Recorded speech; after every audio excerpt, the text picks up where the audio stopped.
se donner de l'énergie. Parfois on se sent fatigué, on se sent sans énergie, on se sent un peu, voilà, un peu paf.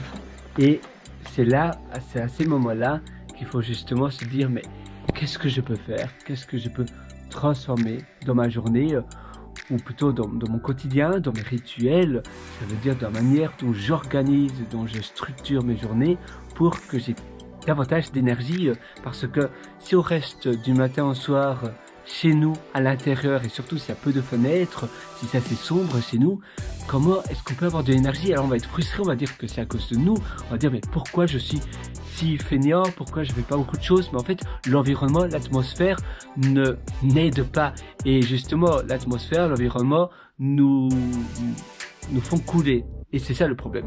Et très souvent, on se blâme à nous-mêmes, on se dit que c'est de notre faute, et en réalité, c'est peut-être l'endroit où tu es, l'atmosphère, l'environnement, qui n'est pas propice à ce que tu veux faire, à ce que tu voudrais créer. Et changer d'endroit, changer même de lieu, de pays, d'environnement, d'habitude, de routine, ça permet de premièrement tester si c'est un environnement qui est davantage propice, mais également de pouvoir pivoter, de pouvoir itérer dans ces améliorations, dans ces succès, pour pouvoir avoir le bon état d'énergie. Évidemment, les routines, les habitudes, ça aide énormément. La motivation, ça dure qu'un temps. Les habitudes sont là pour perdurer, pour pouvoir garder un certain rythme dans nos journées. Et quand on a une habitude bien établie, on le fait en mode automatique, en autopilote. On va pas dire aujourd'hui je n'ai pas le temps de me brosser les dents. Non, ça fait partie de notre routine. Aujourd'hui je n'ai pas le temps de prendre ma douche. Non, on a tous un quart d'heure. Je prends ma douche, ça fait partie de mon hygiène de vie.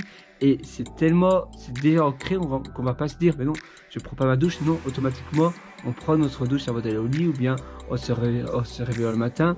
Et ça peut être pareil pour faire du sport, ou bien pour écrire, ou bien pour apprendre quelque chose, pour investir sur nous, c'est la même chose. Mais à nouveau, si tu n'as pas de choses qui t'aident à faire du sport ou à écrire, que tu ne facilites pas le démarrage à l'entrée d'une tâche, par exemple, si je veux écrire, je peux déjà préparer mon ordinateur ouvert avec Pages ou Word, ou bien le programme d'édition de texte approprié, et bien ce sera beaucoup plus simple. Si je veux faire un jogging, je peux déjà mettre mon jogging prêt à côté de mon lit et mes baskets, ça sera plus simple aussi. Ou bien si je veux faire du vélo de chambre, déjà avoir mon vélo qui m'attend prêt là, et comme ça directement je me lève et je le vois, et bien ça facilite, on change l'environnement pour que ça facilite nos habitudes. Donc l'environnement, on peut le changer également pour donner des facilitateurs aux choses qu'on veut faire, à notre succès. Parce que au lieu de se dire qu'on n'est pas capable de faire quelque chose, et bien qu'on transforme les barrières à l'entrée, les frictions de nos tâches, ça nous permet d'accélérer le rythme de succès et la facilité à ne pas remettre à plus tard, à ne pas procrastiner ce que l'on veut faire, et ainsi ça va aussi diminuer notre frustration personnelle, la manière où on se dit mais je ne peux pas le faire, voilà, de toute façon je ne l'ai pas fait. Et aussi c'est très important de ne pas se donner d'exception, parce que si on se donne une exception, ce sera beaucoup plus facile après de se donner une deuxième exception, une troisième exception, et puis finalement ne pas le faire.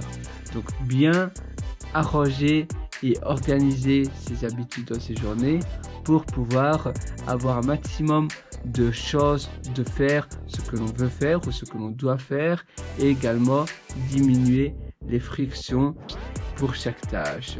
Et puis évidemment, tâter un peu le niveau d'énergie, ça veut dire on va changer d'environnement, on va changer de lieu pour avoir davantage d'énergie. Parfois il y a des lieux sans fenêtre qui n'aident pas, qui donnent un peu un moral assez négatif, et ça, eh bien, on peut le changer en déménageant, en allant dans d'autres endroits où directement on se sent beaucoup mieux. Il y a des pièces comme ça où on se sent pas bien, tout simplement. Et il faut l'accepter, il faut pas se dire non, le problème vient de moi. Non, simplement il faut changer, il faut simplement accepter que parfois c'est l'environnement qui est négative contre nous et c'est pas nous le problème. Donc toujours être ouvert d'esprit pour pouvoir changer de lieu, pour pouvoir changer notre manière dont on organise notre journée et ça c'est la meilleure manière d'exceller.